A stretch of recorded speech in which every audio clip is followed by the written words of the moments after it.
Yay. Okay. Let's see. Let me see what I don't want in this camera. I know that's when I sit back and I'm like, okay, well, I gotta fix this. Not that we're just recording, so or audio. Oh, here. Sincerely, Collins, we're blessed and honored to have you on our podcast today to discuss your childhood, fatherhood, and the entertainment industry, along with your journey to enlightenment. Let's start off by giving the listeners who are just hearing you for the first time a bit of insight into your childhood and who you are as an artist. Well, who I am as an artist, I grew up with my grandparents.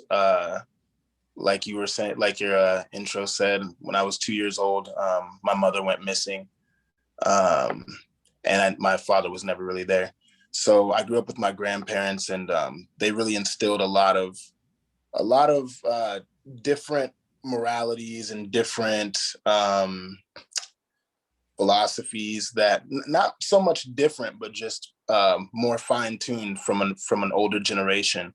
And I just really think it molded me into the person that I became. When I was 13 years old, I went to my cousin's house, who was a rapper, and watched him record his EP that he was recording. It was 3 songs. And it was my first time watching that whole process and seeing that whole thing go down. And that's when I fell in love with it at the age of 13. And so I just took that, into high school, became an entrepreneur, started a rock band when I was 17, right out of high school. And at the age of 23, I started the whole Sincerely Collins project, which is like a hip hop infused version of me. And I think it's interesting too, though, that you say hip hop because you're not one of labels, but everybody always labels you as a hip hop artist. But Right. Listening to your music, you touch every genre. Like you don't keep yourself in a box and you record with all walks of life. Right. Yeah, that really is like a result of the, rock influences. When I was growing up with my grandparents, there's a lot of smooth jazz, a lot of oldies, just classic music and stuff. And then also just growing up in where we grew up in the East Valley, there's just a lot of random influences from all kinds of cultures. And so, I grew up I listened to punk rock. I listened to freaking metal when I was in college. I listened to everything at some point. And I'm the type of creator that doesn't want to like keep my boundaries. That kind of stuff will. Can I curse on here? Was that like bad? No, That kind of. Absolutely. Okay. Go right ahead. Good, then I don't have to hold my tongue either. So Yeah, that I was like trying to not curse this whole time. So I'm like, okay, how do I talk without cursing? No, you're good. I'm the same way. Please go right ahead. Rappers are sailors. But yeah. What was I talking about? Your genre of music and how you go to go all the way. Yeah, so my genre of music is just it's been influenced by all those different things, and so it's just like made me a really eclectic artist overall. And I'm the type of artist that can't contain just one thing. If I want to sing, I'm going to sing. If I want to rap, I'm going to rap. If I want to be behind the beat, then I'm going to make the beat. If I want to get a choir to come in, I'm going to get a choir to come in. Like I just think it all up. And if I can think it, then I'm going to do it, Yeah, that's amazing. I love it. And you're always storytelling. Like your visuals are insane. I still will say, for the record, he's untouchable with that. Thank you. That's something that I really wanted to focus on with this next project, or with this current project, is the visuals. Like I feel like I've put in a lot of effort, a lot of thought into the visuals, like you say, but I still think that I can up it a level as far as the production and the amount of content that I put out, because I've realized that every song that I do a video to becomes one of my top 10 songs. So if I do a video to every song, then each song is going to get bigger than if I didn't do a video to it. So I'm really in that mode right now to just create more and more videos and get the production and the quantity up. And I love always trying to just push yourself that much further. That it's not someone else telling you have to do this. I just want to be better than the last time I did it to make what I want, and that's always a good message to send to other people as well. Is you know, you don't have to wait for other people to tell you to be better. You should want to be better every time you do something as well. I got a nice little double Virgo cluster in my signs too. So I think that kind of messed me up a little bit. I'm like super perfectionist, super like just, you know, gotta one up myself and work my own worst critic. But you know, it makes for, in my opinion, it makes for a better product. Yeah, definitely. And with the influences and the people around you, you keep a very tight circle. But with that being said, and all the influences and society today, as well as just in entertainment in general, what kept you to stay true to yourself by staying in Arizona and not leaving like so many artists often do and take that ticket to Hollywood or to the big scene, and they just want to go from here to all the way to the top? You've stayed true to yourself and worked your way up. Right. Well, I think that started with just my mission had always been to kind of represent my region. I just have a lot of pride in where I come from. I'm very tapped in with the Mexican and Native American cultures and the Southwest region itself, and Arizona, Phoenix. You know, that's just my second album was Legend of the Phoenix. So it's just like that's me. That's what I represent. I'm a Phoenix kid. Something interesting though, after the Legend of the Phoenix and my first tour, I actually did move to LA I've lived there for about 3 years while I was dating someone out there.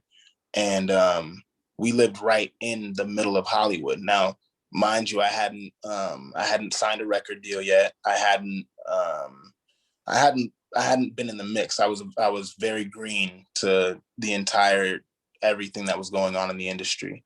I was learning a lot about spirituality. I was learning a lot about symbolism, all kinds of things at the time. So it was almost like intertwining with the world that I was currently entering in. I was learning a lot of things. And the 3 years that I spent out there, there was definitely things that I picked up and that I learned that I did not understand prior to living out there. And I touch on that a lot in my song LA Times. Just like, you know, Los Angeles, Hollywood in general can be a very, very dark place. And I only got the iceberg because, you know, I wasn't in, you know, I wasn't to be trusted with anything. So you know, when the lights turned off in LA and you're in certain areas or certain situations or certain circles and stuff like that, you kind of like just get pushed out and you're no longer really in it anymore because you know, you're not really a part of that. So did the people in Hollywood and LA just know that you were not going to be one of those people, so they kind of did push you out, or were you did I don't know how to ask it. Is that something you wanted to be part of, and then you kind of learned about it and you're like, nope, no thanks, I don't want to be any part of that? Or is there really other things you need to do to become part of that circle? And did you ever get close to that? Well, I've always known there's a light and a dark army. And so for me and for whoever it is that I'm interacting with, I think it's just about reading the situation. A lot of time, you know, people will, especially in those situations, I would feel that they would have very well thought out tactics to understand if you're taking the door to the left or the right, you know? So I believe that in those situations, either A, I'm extremely green and they can tell, and because I'm so green, they know that it's just not what needs to happen. And or B, I'm so aware and so not of that vibration that they immediately know, okay, that's not who I talk to this, you know what I mean? That's not who I talk about with this guy. You know? So I think that's really how it really works. Like I said, for me, it was just tip of the iceberg stuff. Like I've studied a lot, I've learned a lot, I've seen a lot of things happen behind the scenes without seeing them with my two eyes, but seeing how they've worked. But as far as seeing things with my own two eyes, tip of the iceberg. And all I can say is that that tip of the iceberg was enough for me to know, like, I don't want to experiment in that area. You know what I mean? That's not an area to experiment in. That's an area to be decisive with what you think and what you feel. Well, and you often, oh, sorry. You often talk about too, word is movement. And right.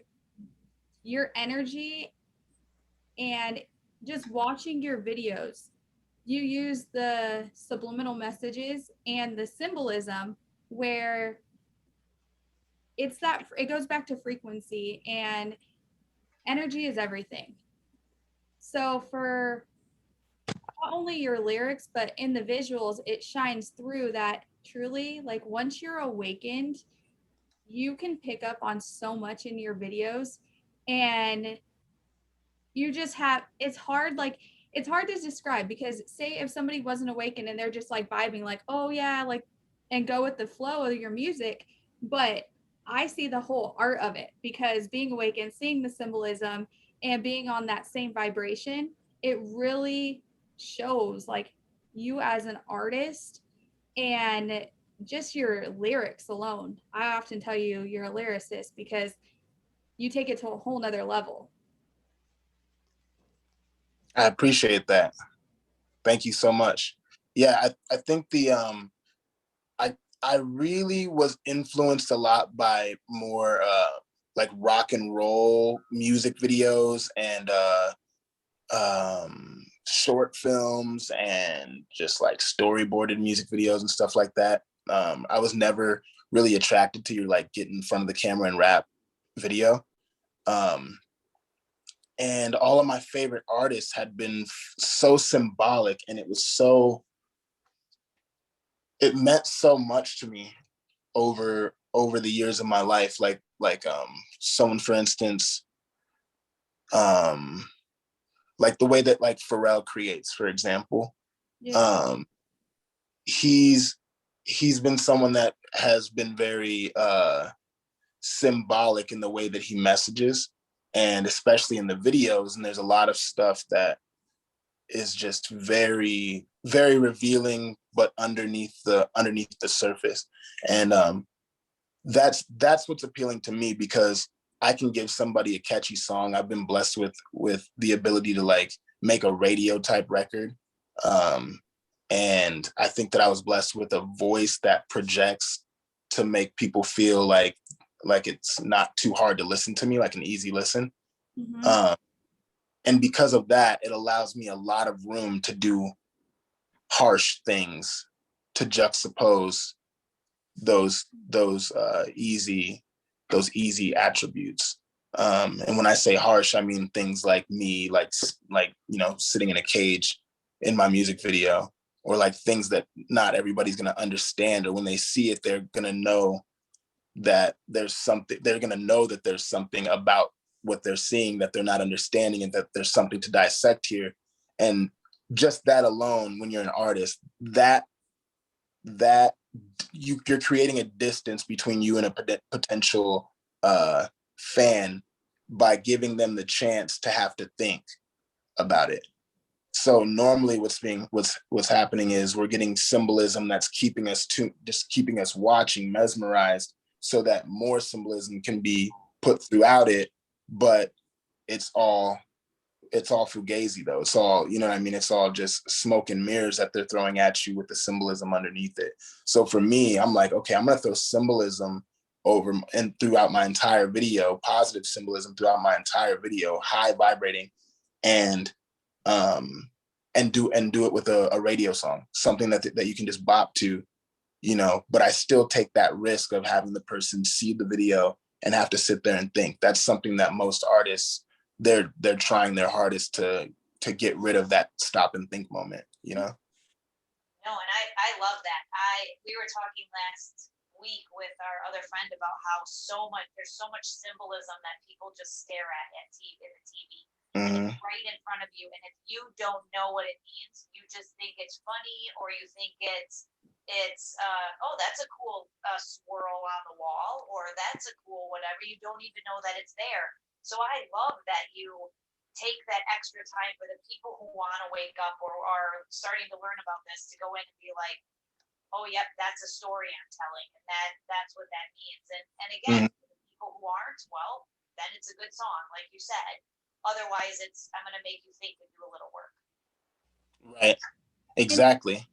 And you've never been one to be fearful when it came to touching controversial topics. I know, like, once I got deeper into the trafficking rabbit holes, and I pulled up on you at the studio and was like, hey, let's talk. Like, I got some ideas.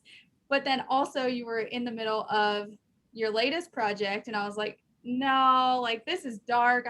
I know you'll touch it, but I don't want to put you in that mindset, because you were bringing out the light already in your latest one. And then I think it was divine, because I already knew, and you'd been telling me you had something coming out with Alien, but you weren't you weren't detailed about what you were doing, and Right. all kept a secret. Which, once I heard it and saw the visuals, I was like, well, we don't even got to touch that topic anymore. You already did it.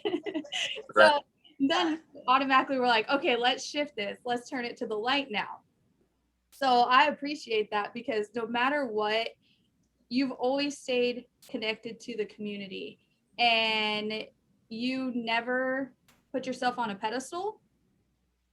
And I know you hate the word humble, and I'll let you say why. I know you hate that word, but a lot of people won't touch those controversial topics, as well as spend time with the community or the kids.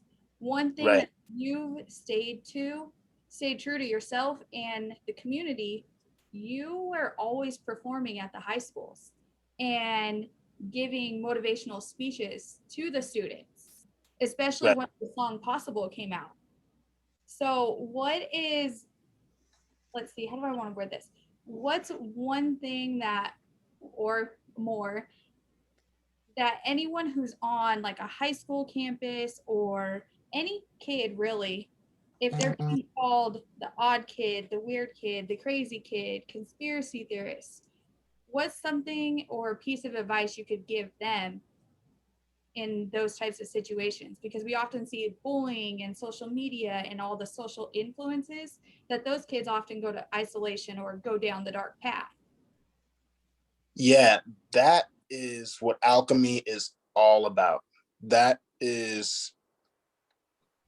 my number one message, is take whatever you are, all that shit that they're calling you, whatever it is, like geek, dork, weirdo, alien, nerd, whatever it is. If people think you're ugly, if people think I don't know, whatever makes you feel the most insecure, that is your superpower. That is your superpower. Let me tell you something. When I was 3 years old, I had surgery on my hands. Can you see that scar, little Harry Potter scar? Yep. On both hands.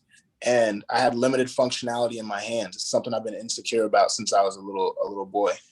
And I went a long time like not being able to use them for a couple of years. Like I could use them, but not like very good. And I went on to be a basketball player and a writer, and it's like that says something there, that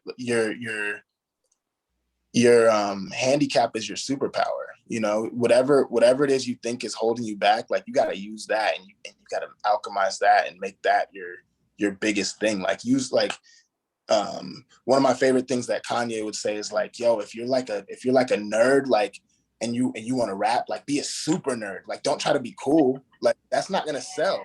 You know what I mean? Like, go like super nerdy, like go extra with it, like go over the top with what it is that makes you you, because that's what's gonna get you paid also. I love that. I have a 13-year-old son who's in middle school and getting all of that sort of thing. And right now he's the shortest in the class and all those things. And I love that concept of no, own that. Because Yeah, it may not always be that, but you own it. And when I think there's something really powerful behind that of when you own it, other people can't use it as something to hurt you with. exactly. It's like the Eminem and 8 Mile scene. Yes. He just raps about himself. That's exactly this. And that's the secret. To me, that's the secret to life. Because if you take that approach, you're already in a positive state, and then all you can do is either convert the other parties to a positive state, or they dissipate.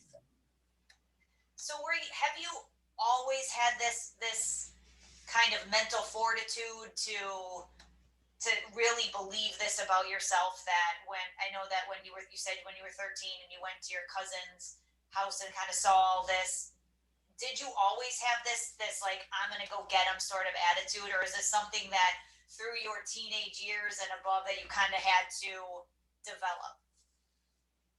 That's a really good question. I would say I've had it. I've had it for my entire life. Again, starting with basketball, which was my first love. I was a point guard, and as a point guard, you're a leader. You know, you go out there, you're the first person with the ball who takes it down the court.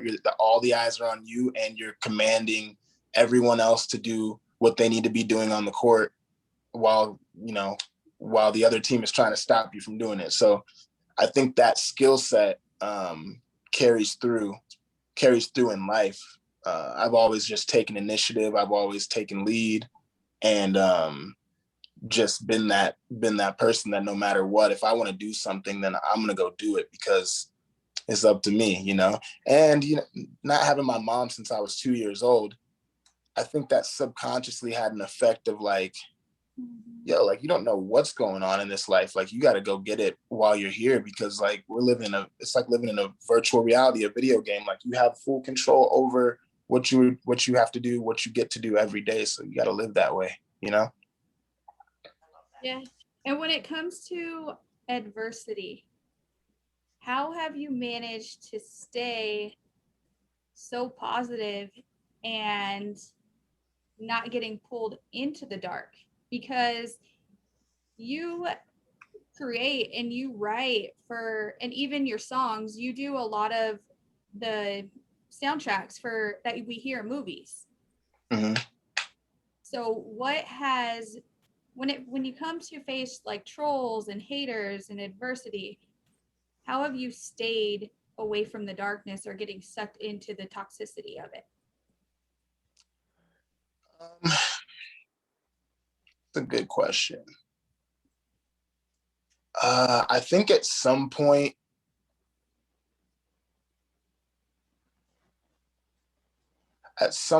I realized, I'm gonna give you an analogy. So today I was with my boy, we were getting breakfast, and he asked me if I was like walking over top of that, like the clear thing at the Grand Canyon where you can see down below you. Yeah. If like I was able to do that or not. And I told him that based off how my brain works, if my brain can get enough information in it to if my brain can get enough information to tell me that, okay, they've built this with everything that they need for reinforcement. There's millions of people that have been on this thing every day. Like I can psych myself into being like, oh, I'm not scared. You know what I mean? Yeah. Second I down, I'm scared of shit, but I can psych myself into not being scared. So I use that. I compare that to haters. It's like, if you look at them at face value, that's what you're gonna get. You're gonna feel that. But if you have it already psychologically in your head that the reason why you have backlash coming at you or negative energy coming back at you is because of the amount of positive that's countering it, like, you don't have to think about it. They just become bots, literally bots, like, you know, just robots in the matrix, just agents. That's what they are at this point.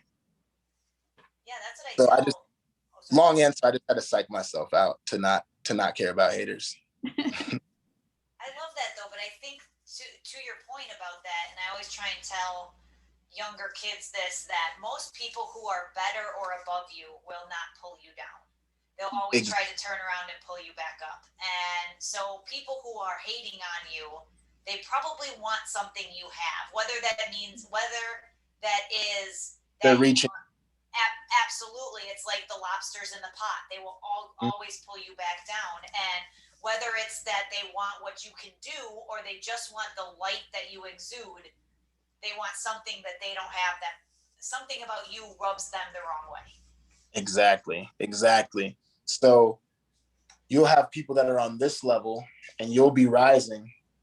And so if you have people on this level, the only way that they can reach you is by reaching up. So they have to go up to get to you. And if they go up to get to you, while they're pulling on you to go up, you're going down. So you can't pay attention to them. Meanwhile, you have the people that are up here that are doing the things that you want to do in the mind state that you want to be in.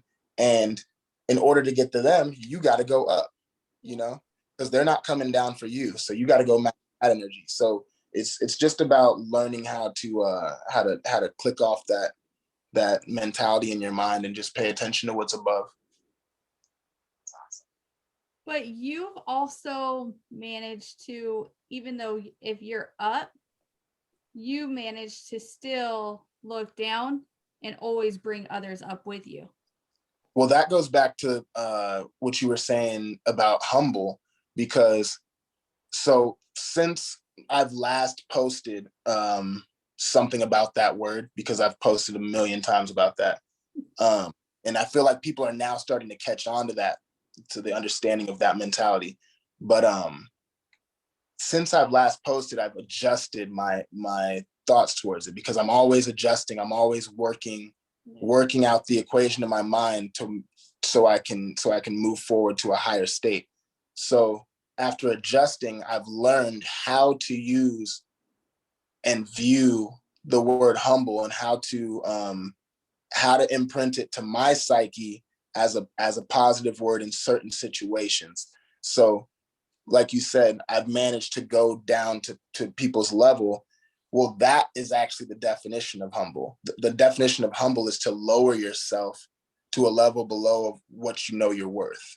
And in certain instances, you can call going down to the ground level to help people, to pick people up. You could call that humbling yourself in order to do that. So that's one instance that I've picked up as a positive way to use the word humble. But in most instances, when people are using the word humble for you, they're not knowing exactly what it means, because they're using it in a way that what they really mean is that you're very you're very well received with how you even receive praise, compliments, accolades. You receive it well, and you present it back well to the people to where they can receive it, and you don't come across like a dick or an asshole or like you're over deserving. That's what they mean. But the word humble actually means to lower yourself below your actual, where you actually think you are in life. So that is really interesting. I've never heard that definition that way. And now to even, like, when we talk to kids and we're like, wow, you need to work on your humility. That's not true, because Right. they should know the level to which they are worthy to be at. And we shouldn't be telling them that, wow, you talk too much about yourself, or you think you're better than everybody else. No, keep thinking that. Yeah, that's a trick. That's actually a trick word that is used for the lower class. That's something that the higher class will not use, will not instill in their kids, because they know that there's a certain mind state that will bring you more value, you know. There was another point I was going to make to that. What was it? It'll come back to me. There was something about that too that you said that really sparked me.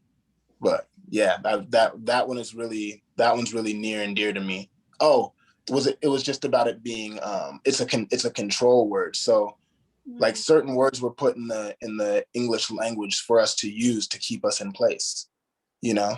Yeah. So that word is something that's passed down among lower class and used on that level, but it's really a control word, in my opinion.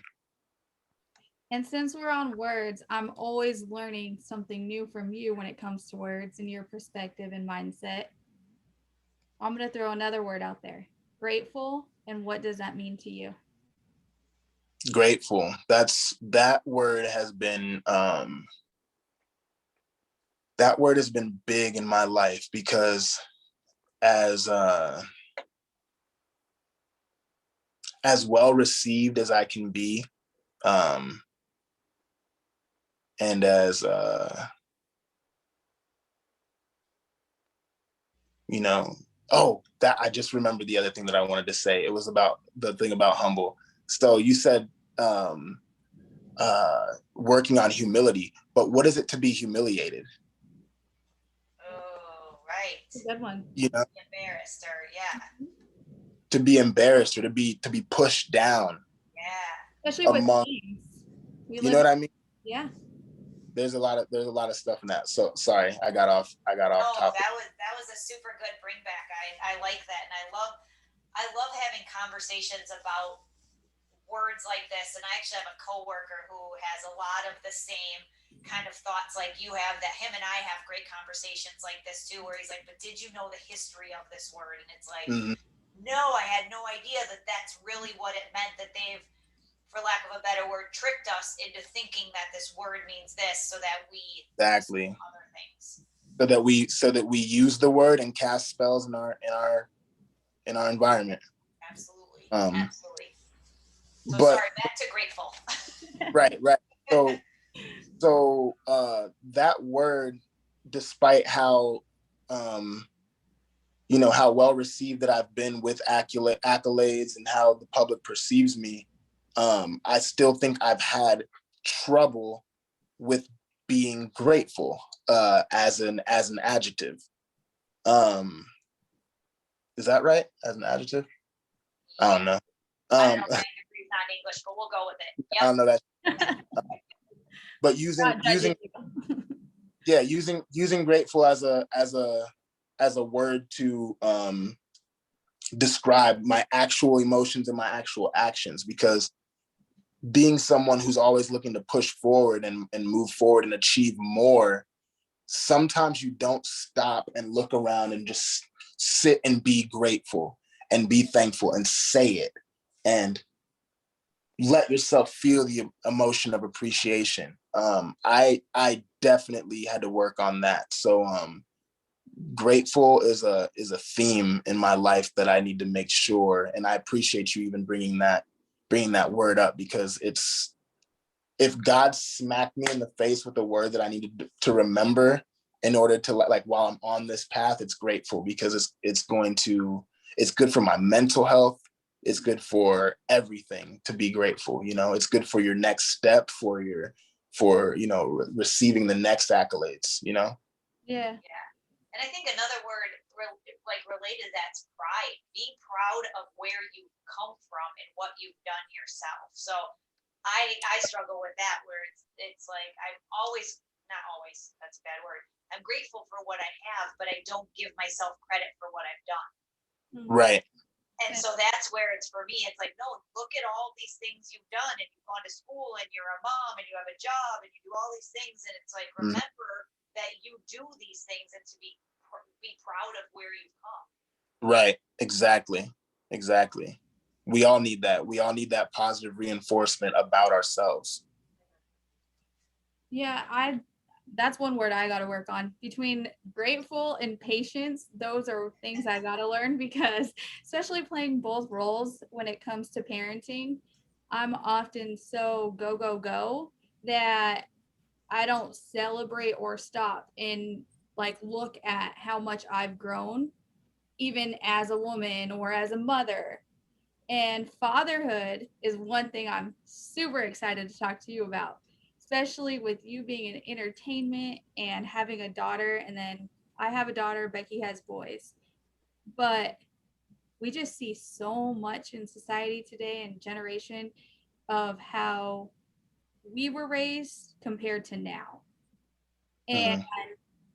I would say, how do you handle fatherhood while working in the industry and seeing the social influences or songs and hits like WAP? Right. It's tough. It's very tough, especially because I want to give my daughter a certain kind of freedom. And it's hard to even do that because of what's available to them with that freedom. Um, so for me, if it's a situation where it's something where like they're gonna see it, like at some point she's going to discover this, or someone at school gonna talk about it, or whatever it might be, I want to make sure that I have the conversation with her here first, and we go over that here, so that we can get an opinion established, and a point established, a perspective, and really just make sure that she knows when something is not okay from my perspective, and um hopefully carry on to make those same decisions as she gets older, and when she doesn't have me right there to go over those things with her. And Yeah, how old is your daughter? She's 11. So you're right in the middle. We have 10, and then you're 11. My boys are 10 and 13. So, boy, we're all right in the middle of this, aren't we? Yeah, my it's like daughter's the same age. that is like the age where it's like they're figuring it all out too. Shit's crazy. Right? Especially And when you wanna let them, but then you still need to hold their hand and be like, you're not quite ready for that. Yep. especially when you see like little kids twerking on TikTok. Like, what? I know. Wild. It's super wild. So that's And one thing too that we often talk about in our podcast is the education of it, having that, being the ones to have transparency and having those conversations with our kid before somebody else does, or social media or Siri. You can look up anything on Google nowadays. right. And transparency is one thing that I heard you say. And what is it like being transparent, having your daughter in the studio as well as on your track possible? Because you're kind of also teaching her to create and instilling, well, kind of, this is the route that society is, but hey, like looking up to you and being a good role model and father, and you created that awesome track of possible with her. Right. I mean, it's just, for me, that stuff has been very natural.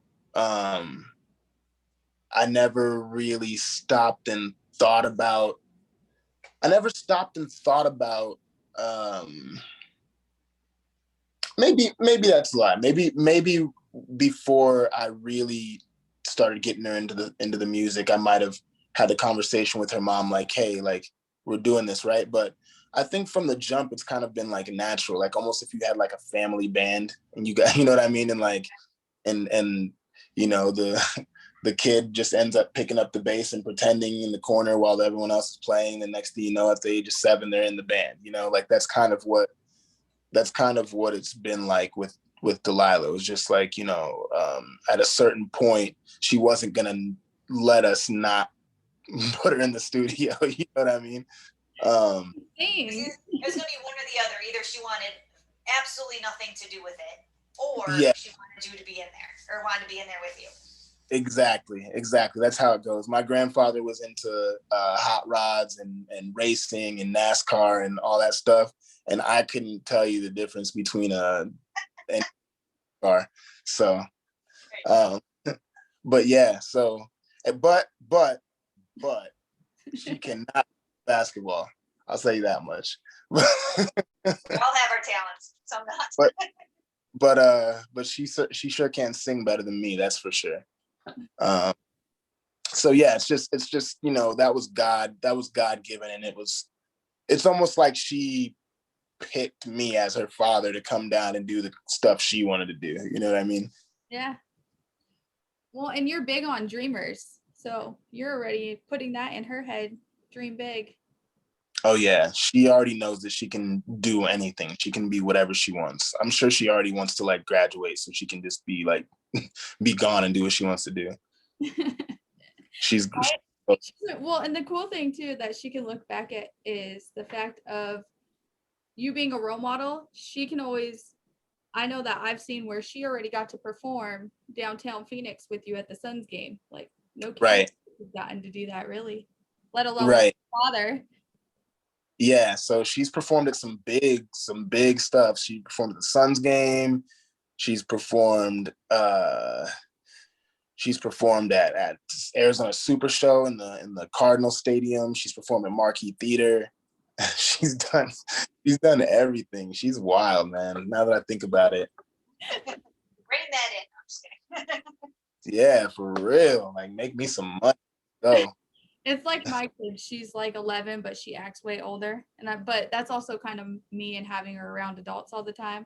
But right. at the same time, the way she carries herself and is aware, she can pick apart like TV shows and the grooming and the symbolism. So that's another thing that we're big on too, is the transparency of breaking down those shows. It's not so much being that controlling parent and taking it away from them. It's just like, let me tell you let's break down this show. Let's show you what they're talking about. Right. Yeah. Right. Oh, sorry. Go ahead. No, I was just saying that's a good thing to do. Yeah, because like you said, they're not going to be here forever. They're not going to be under your wing forever, and we've got to teach them the ways of the world. Like you said, I'd much rather have a conversation with you here than hear that you had a conversation with some friend at school, and now I have to either backtrack on what it is or have to train you, teach you the right way. So yeah, we're really big on just talking about what you see, not necessarily blocking everything that you see. Right. I think it's a good way to kind of explain that would be almost teaching them or equipping them with the tools of how to think. Absolutely. How to analyze. One of my favorite writers, philosophers is Earl Nightingale.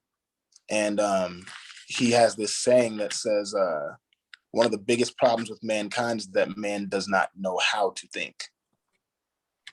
So man just thinks without knowing the proper way that they should be thinking. So I think it's very important to instill our kids with the tools of how to analyze, so they don't go into anything just sloppy and unknowing, so that they're very malleable. Their brains are very malleable as in their teenage years and their younger years. So you definitely want to mold them to know how to analyze correctly. Absolutely. I mean, think of how many adults currently just say, well, I didn't hear it on TV, or I didn't see it in social media, or I didn't whatever.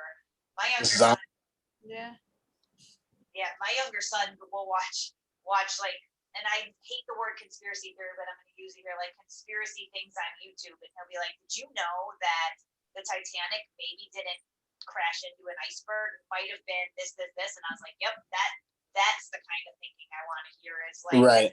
Not be the truth. Let me do some more research. Right. Exactly. Now, that's very Titanic maybe didn't hit an iceberg, huh? Well, they're saying all of the rich people were on the ice, or were on the Titanic, and so the high level people took them out, because all of that's who was all on there was the richest people in the world, and so they figured they took them out somehow. Nobody knows. Oh wow, that would be so wild. Can you imagine? I'm gonna keep praying. Go down that rabbit hole tomorrow. Just kidding. Now when it comes to mental health, how do you, or what would be some advice anyone who is listening, and for all the survivors who are going through something and anyone going through, as we saw, this pandemic affected mental health drastically, what led you to the path of enlightenment, and what are some things that you do when you hit those low times? Because I know there's a portion in your story where you did have a nervous breakdown and you did kind of hit that low, but again, you managed to pull yourself out of it. Right. I think that I just believe that everything in our lives happen for a purpose, and so that we can use whatever happened for the betterment of other people, and for just the progression of life. So I've always looked at those situations that I've had in my life, and those roadblocks, and that mental breakdown that I had at 25. And I always just look at them as just moments in my life that are just adding to that story, like even just the growing up without my mom, and just different uh, ways that I faced adversity throughout my life. It's all just added to my story. And so I just try to keep in mind that, anything that happens is so I can have that armor, that badge on my armor, and move forward with it in this war, because at the end of the day, we're all warriors. Yeah, I agree. And I'm going to take a question from a previous interview that you did with Spice Beats. Now, Okay.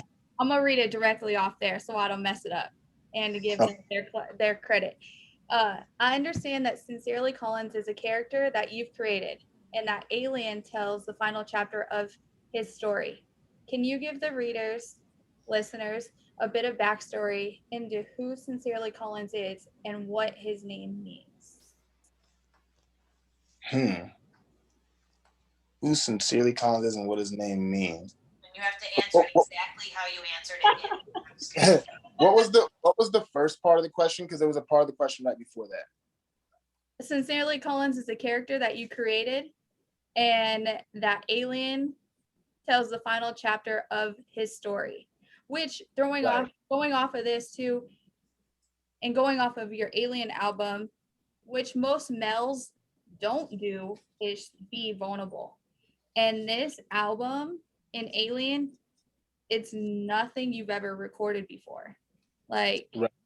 you literally get so vulnerable and deep and open up. So yeah, going back off of that, Sincerely Collins is the character that you created, and that Alien tells the final chapter of his story. Yeah. So when they asked me that question, I kind of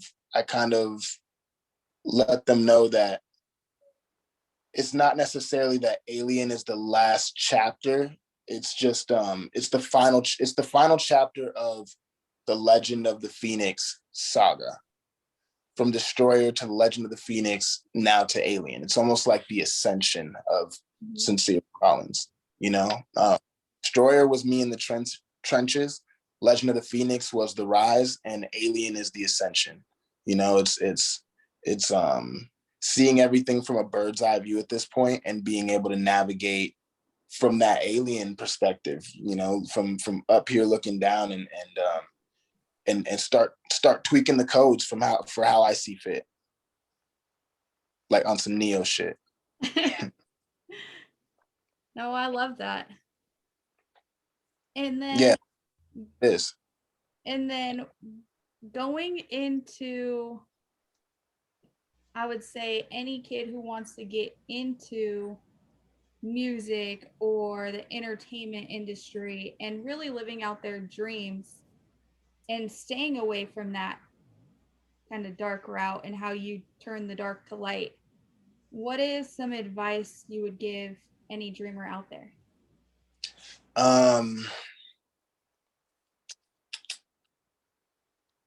I would let them know that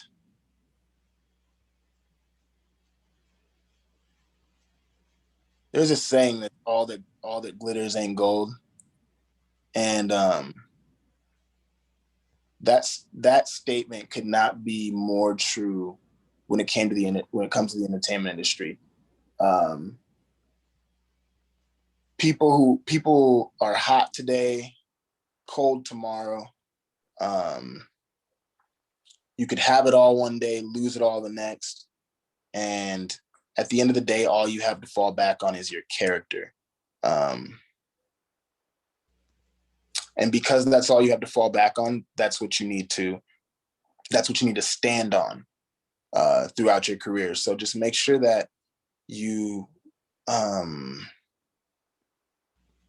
what's the word that I'm looking for? Not authenticity, but like, just make sure that you remain true to yourself. Make sure that you're selling you as a product and not a projection of you, because everything that is not real and not a piece of you will dissolve. And at the end of the day, all you have is your character to fall back on. I love that. And we have a society now of likes and thumbs up and all that sort of stuff that even the parents are pushing their kids to be famous, whether they're YouTube famous or TikTok famous or whatever. And as parents, we have to stop doing that. We need to learn how to accept ourselves, because we're not okay with ourselves if we are pushing our kids to be getting all of the likes and doing whatever, or you're twerking with your daughter, or you're doing all of these other things. And great if that's what they want to do and they're really good at it and you want to let them dream. Make sure it's their dream. Make sure that they're being true to themselves, that they have. I talk to my boys all the time about integrity. Who are you when nobody's looking? That was the word. Oh, I was going to say that. And I was like, I don't know if that's the word he's looking for. And yeah, the idea that you had it too. I knew you had the word. I was waiting for you to say it. I was going to say that too. That the idea that if you don't have integrity, nobody can come to bat for you. If you get into a situation and they're like, well, I mean, sometimes they're like this and other times they're like that, then no one can come to you and be like, absolutely not would that person do that bad thing. That's not who their character is. That's not who they are. And do you know how many times that has needed to come in handy for me? Literally that whole thing you just did, that has come in handy for me many times. We actually just today, I got a call from the assistant principal at school, and some of the girls were saying that my younger son was pushing them on the playground. And again, I will, as I've admitted on here before, will never claim that my child is perfect, ever. But right. He's not that kind of a kid. He wouldn't just go up and push a girl and right. do whatever. But what the story is that they're all going after the equipment, and she tripped over him, or they kind of tussled it out right. or whatever. But he was really upset because the leadership at the school were only believing the girls. Right. And it's like, no. And so that's what made me lose my mind, was like, no, so now it's just about a football and playing on school and tripping. But 2, 3, 5 years from now, when she's saying it's something bigger than that for the next boy, right, that's a problem. Right. And again, I'm never going to say we should not believe everybody, but you better make sure you have all of the story before right. we do that. And so that was a conversation we had, was you better make sure your integrity's there, because his buddies were able to say, no, she just tripped over his foot. He would never push somebody. And I was like, right. That's how you have to be. That's like me and my kid. She often, complete opposite. She often is the one getting in trouble because she's not the bully on campus, but if somebody's messing with somebody, she's going to stand up for him. And so oftentimes she uses her voice a little too much, that she's not answering back. She's explaining herself. So, and you know what it is to have an 11-year-old girl. Yeah. So that actually happened. And she made the same exact situation. She made a little boy cry, and he like ran to the office, she got in trouble, and I'm like the first one to always defend like the school as far Mhm. as like as far as when it comes to those situations, because too many parents don't allow their kids to be disciplined anymore. So that's one thing where I'm like, bring everybody in, let's clear it out. Like, is this a serious conversation to call me at work and like really pull me out for this? Like, so that's one thing like I'll always push is honesty. And I'm gonna have a conversation with the principal and your teacher. Just tell me the truth, and like you're not going to get in trouble, because I think that's another thing too that is often placed in the kid's head is fear. Our Mhm. society often puts so much fear and containment and putting them in this box. So that's one thing that I always stay true to is honesty and just being transparent all across the board. Absolutely. I 100% agree. I'm trying to think. I had a question and then I just like lost it. um Dang it. Becky, is What there? about, Oh. got any questions?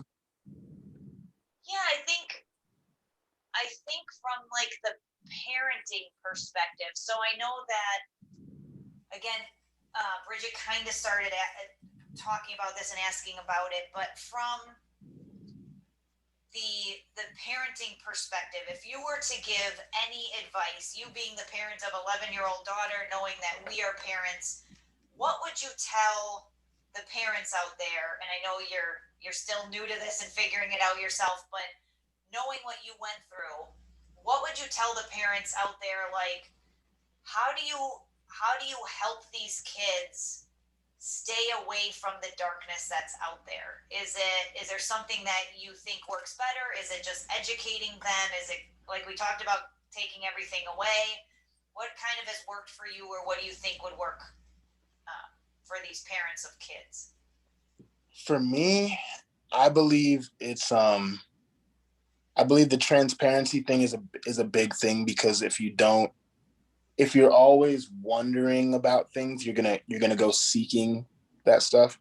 Um, so transparency is a big one. Uh, what else? What else? What else? What else? What else? There was something else I was gonna say. Um, oh, just being extremely attentive to who your child is. People will be present for moments that are happening, but they won't know at the core who their child actually is. And I think that's very important, because you need to be able to have real conversations with your child. There shouldn't be these foreign conversations that are too uncomfortable. They should be able to talk to you, and you should be able to talk to them. And there was always this stigma of like, yeah, that's your child, not your friend, like blah blah blah blah. But like, my daughter's my best friend, like for real.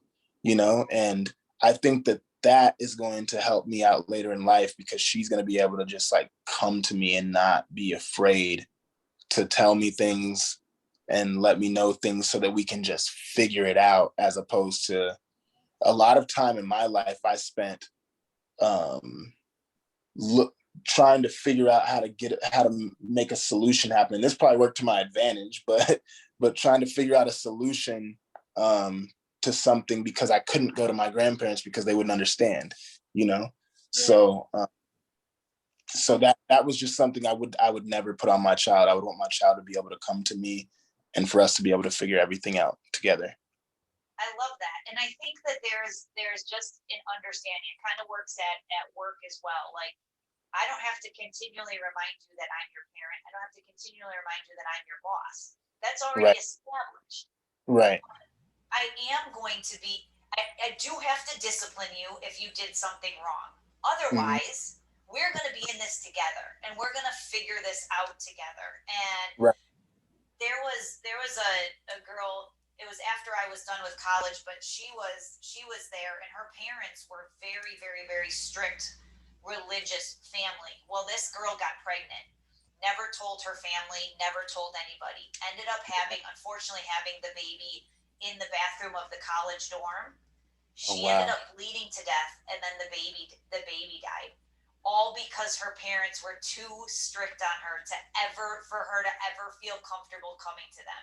And so for me, Exactly. it was, there's nothing you can tell me that is going to make me not love you or help you. I'm going Right. to kick your ass from here all the way down the street and back.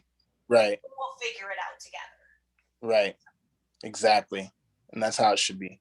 Yep. Yeah, that's a sad story. I actually had my daughter in the bathroom at my parents' house by myself. And so Wow. I had my normal That's like a Lifetime movie. Oh my gosh, the mental of it, that was probably one of the lowest and darkest times of my life. But at the same time, it was a blessing in disguise because I learned so much, but it also made me grow up so quick. And I think that's one thing too when it came to relationships with my parents, were just like, even though we had the unconditional love and the transparency in our family, and we often had those conversations and monthly family discussions, and they just threw it all out there. That was just one thing when it came to relationships where I kind of went against what my parents would say, and I just like ventured out and did what I did. But that's one situation where I had her in our bathroom and then did full delivery, and then I was just like sitting there in shock, like, okay, what's next? And the shower, had it been 5 minutes earlier, it would have been my manager at my old job, like delivering the baby. And I was young. I was 19, turning 20. And so for me, I was just like, oh my gosh, I'm in school full time. How am I going to be a parent? And how am I going to do this? And so I know when like my daughter gets older, of course, I'll go into more detail. She only knows bits and pieces, but there's that time in my life where I was not really like, I didn't have a choice to have that conversation because it was like the baby's here, like what's next? And so like having to answer 21 questions for my parents in the hospital, and then like I had nothing prepared for a baby or anything like Because you that. didn't know, right? No, she was back in my rib cage. And so, and then there was blood clotting and all that. I'll touch that on another podcast, but yeah, basically, next thing you know, like the emergencies coming in, and we go to the hospital. I was so mad I had to go to the hospital, but then I had to deal with social workers, my parents, and it goes back to that conversation with again and again. I think fatherhood is, I thought that my dad would be like the hardest one to understand and have that conversation with. But when we were in the hospital, my dad was really, I didn't let any family in but my mom and my dad, just because I was going through so much mentally. And at that point, my dad was actually the most understanding.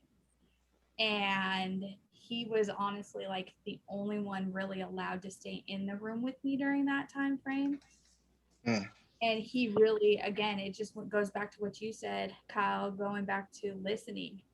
And I was like, mentally, I overthink things. I'm a Capricorn and Aquarius cusp, so I always overthink things.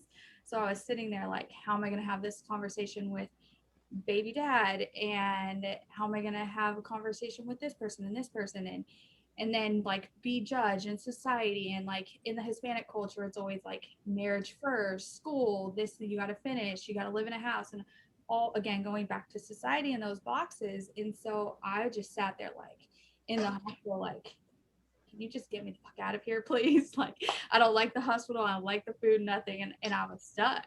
And so it forced me to really think. But at that time frame, then I had to make it, I did have like a period where I was overwhelmed mentally, and I did hit a mental break, and I did hit a low where I had to make a decision. And I had to call my baby dad, and we had an offline conversation. I was just like, I don't think you heard me, the baby's here.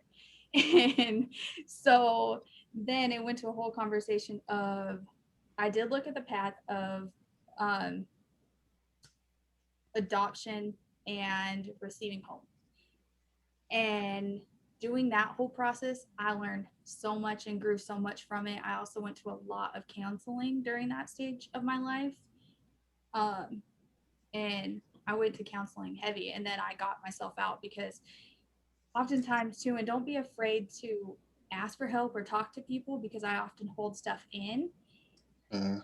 like back then, but like it tripped me out because my counselor, like, they make you seem like you're crazy, this and that. My counselor was like, hey, I gotta cancel counseling this week, like I have to go on Dr. Phil. And I was like, what? And so then this actually helped my awakening too, as I was learning stuff and how it's all connected whenever. So um my doctor goes on Dr. Phil, and she wouldn't tell me what the episode was about, but of course I had to watch it. That was my homework, whatever.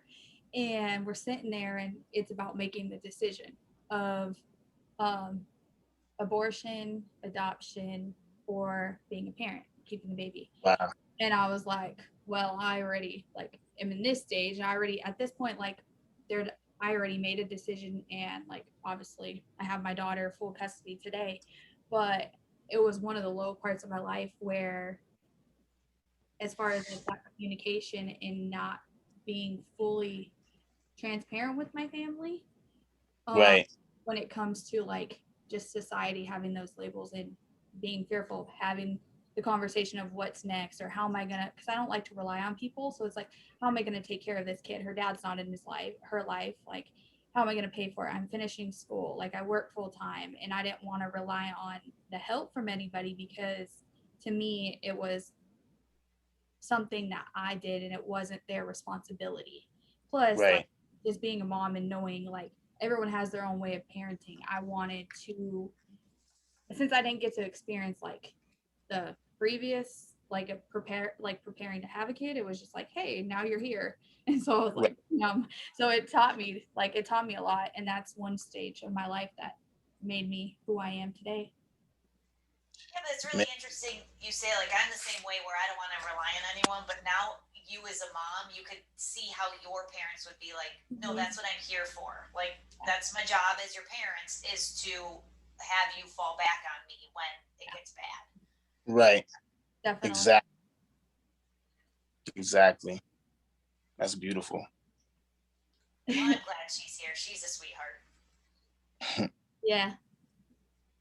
Let's see. Any other parenting questions, or any questions in general? Oh, actually, I do want to ask you one thing. Now that it came to the top of my head, it's shopping with girls. how do you Shopping. how do you Yes. feel about the clothing and the fashion industry For 11 Oh, year olds. for 11-year-olds? oh, okay. We're talking about specifically. Um, uh, I don't know. I don't have much of an opinion, only because my daughter goes to name brand exchange, Buffalo Exchange, Goodwill, and like she doesn't care about she doesn't care about name brands or like anything that's like hot or at the moment or any of that stuff. So I'm not really tapped in yet, to be real with you. I think when she goes back to school and kids are uh more into their fashion now that she's 11, and I think that might be something that comes up, but as of right now she's just into like dressing like weird and like Billie Eilish long t-shirts and like you know what I mean, like Yeah. she Well, at least everything's covered. Yeah. exactly everything's fully covered, and it's just like she's more of a tomboy. Oh, nice. Yeah, I have mine's like that on some days, and then the other days it's like, can I wear this crop top or these shorts? And I'm like, she's tiny and then she's tall, so I'm like, they don't even make clothes to like fit you. Where's the Right. clothes? Like, we went to the store at Chandler Mall the other day. We were talking about it, and I was like, what? I won't even wear half of these clothes. Like, why are they in now this store?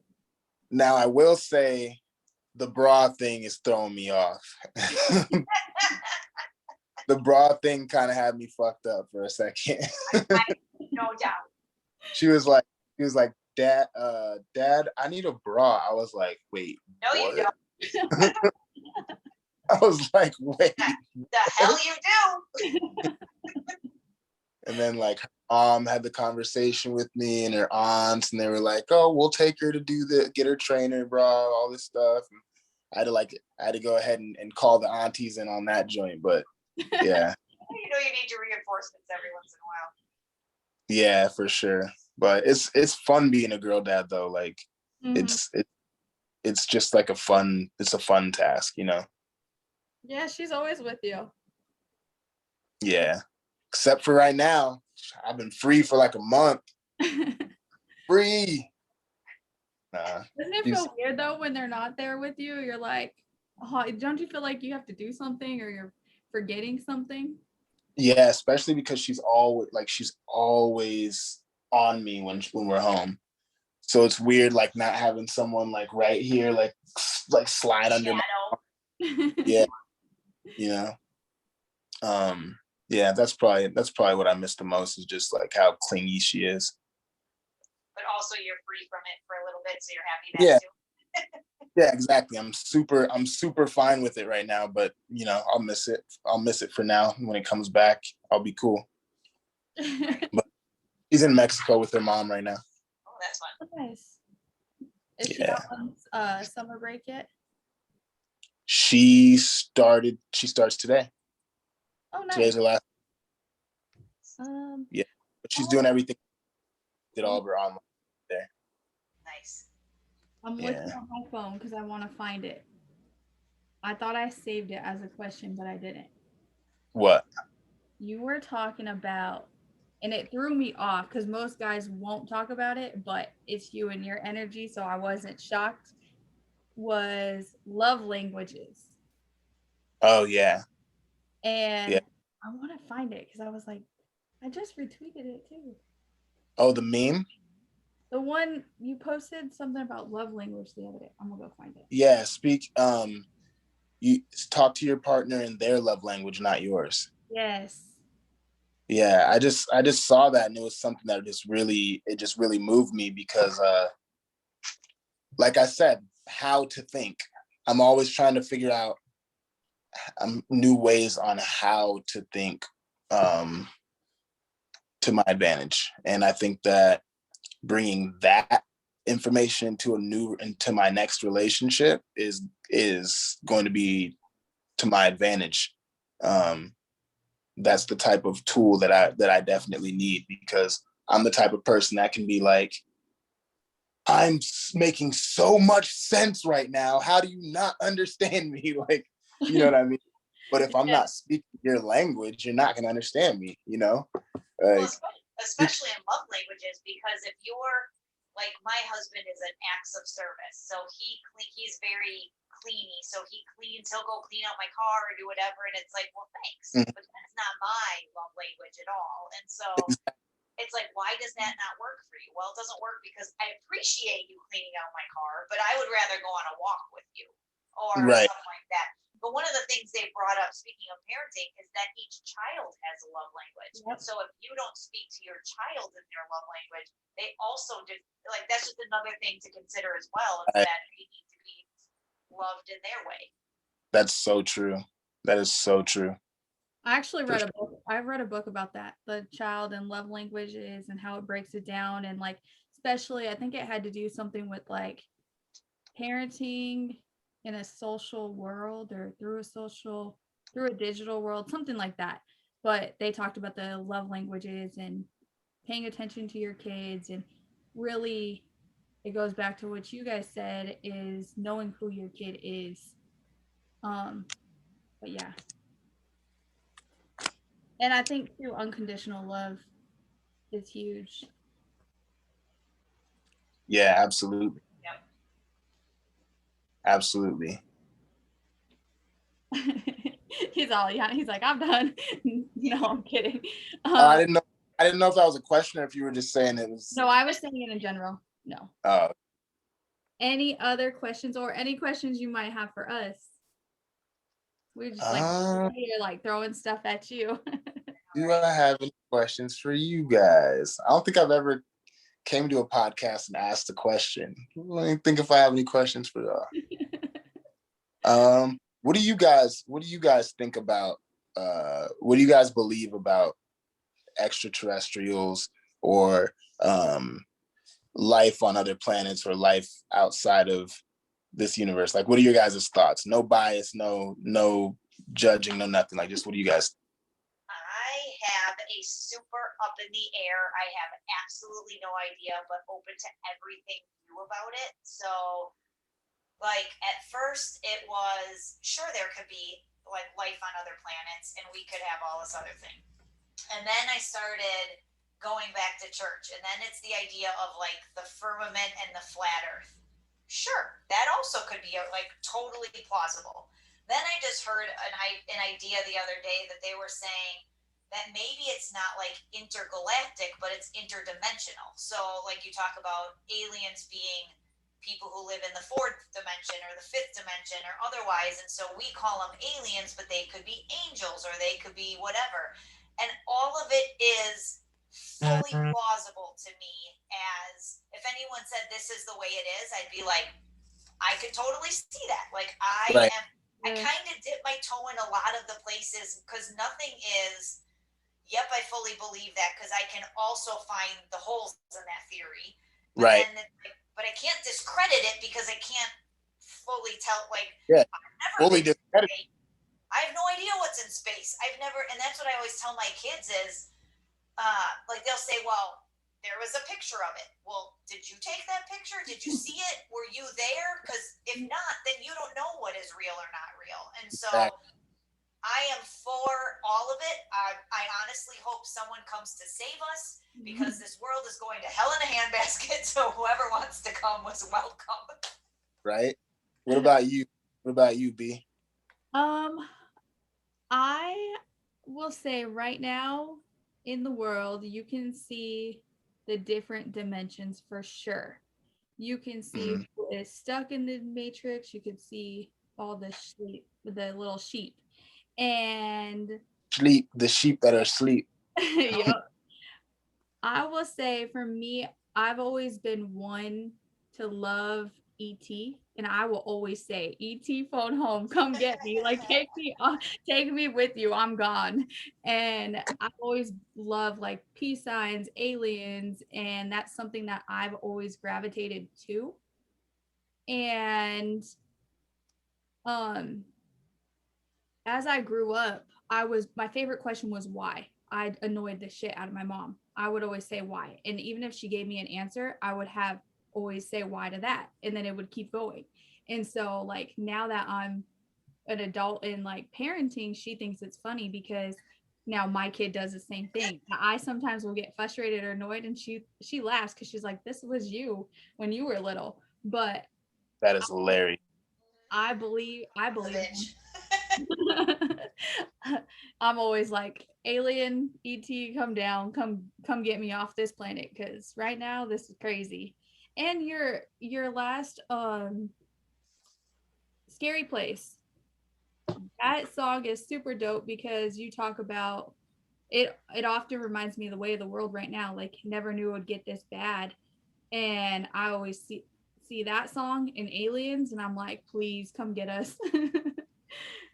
For real. Okay, I like. So now what's your thought? Yeah. So for me, it's always I don't know, because the man that knows something knows he knows nothing at all. But I love to subscribe to different theories. So interdimensional is for sure. I think you can call interdimensional travelers or interdimensional beings who, whether visible or invisible, I think you can call those aliens if you wanted to. I think there are beings and energies that interact in negative ways that some people would maybe more refer to as ghosts or something like that, or monsters. Yeah. And those are called aliens too. And then I also think there might be some sort of something walking on the planet as us that we don't know about, like on some Men in Black shit. I think say like Men in Black. Hell yeah. Yeah. But yeah, that might be happening. I think that might be going on. And then the whole like reptilian and Oh, for sure. so. Tell us in the movie, so there would be no doubt in my mind if they were like, oh yeah, they were looking around and we just zapped you with something to make you not remember it. Like, right, exactly, deneuralize us. Well, and I think like even this past year, and Becky would agree on this, is the spiritual battle we're in. Like me, Emma, and Becky, like just talking more on the trafficking and just throwing out everything out there and the truth and bringing more out about the connections and how deep the rabbit holes really go and what's going on in these pedophile rings. We got hit so hard from a spiritual side that I've honestly never seen anything like it. I've never experienced anything like it. Becky is super deep in her faith, so she often taught us, as well as another survivor's mom, taught us how to pray against it and how to protect our house, how to protect like our environment and create that bubble, as well as like our family and children, because this past year we for sure have seen a lot of all of that, and we're just like, whoa, like crazy. Right. Yeah, and you can feel it. You can feel it in the. Yeah, I'm super sensitive to energy, so like I would call stuff 2 weeks before it would happen, and I would feel it, but at the same time I didn't always trust my intuition, and like I didn't want to, because of the movement and where we were going and what we wanted to do with everything. And I didn't want to like throw some stuff out there because I didn't want other people to be afraid or be like, oh, like look as if I was trying to tear it apart. So I was just like, okay, I'm gonna pray on this. And then I'm like, God will lead us back into the path of showing us and exposing that dark energy. And I've been placed with so many people on my path along this whole journey. she's a freaking magnet. Like we'll be in public and I'm just like, how did we just meet that person? And then we hear their whole story and I'm just like, it's crazy. But I love it because I've connected with so many people. I actually was just downtown last week with Kyrie, and then your other friend. I always say his name wrong. He's always in the studio with you. He's on your song The Other Side. Oh, Josh, the Kaleidoscope Kid. Yes, him. I always forget his Instagram name. But yeah, I was just actually with them last week serving the unsheltered community, and I met someone there, and he's homeless, but he feels that this time in his life and the journey he's on, he's in that position because he was molested as a kid, who then his uncle molested that his sister. And so now he feels everything he's gone through in life. He's been living his purpose for God and protecting women from being trafficked. So they didn't have, or anyone, so they don't have to go through what he went through. So Right. homeless by choice. And so people often think, and we often talk about how the unsheltered community is often frowned upon, or people don't want to lend their hand and help the community. Right. That's a very interesting story. I've never heard that perspective of a homeless man, but that's very interesting. Oh, he had a crazy story for sure. And he was sober, and I was like, woo. It was a deep story. We shared tears and all. That's wild. I just think we're missing our humanity. We just assume that people who are homeless are there because they want to or they made bad choices, not because something bad happened to them. Maybe no one listened to them. That there's all of these things, but we haven't cured, fixed, looked at, whatever, our own trauma, even if it's little t trauma, that we can't be open to others and other humans. And so us as a society, we've just got to find our humanity again, because we just keep fighting and pushing and like go across the aisle and give someone a hug, for crying out loud. Right. Exactly. Compassion. Right. Yeah, that's all. I love this episode. I'm excited for it. But thank you so much. we talked on a lot of stuff. Definitely. Thank you so much again for taking time out of your day and having this conversation with us and joining us. We truly appreciate it and everything that you got going on. Wish you nothing but success. Yes. Thank you guys. I appreciate you guys, and it was a pleasure talking to you. And it was nice to meet you, Becky. You And too. it's good, Bridget. Thank you. Thank you. You have a good evening. Absolutely, you guys too. Here, I'm going to pause it.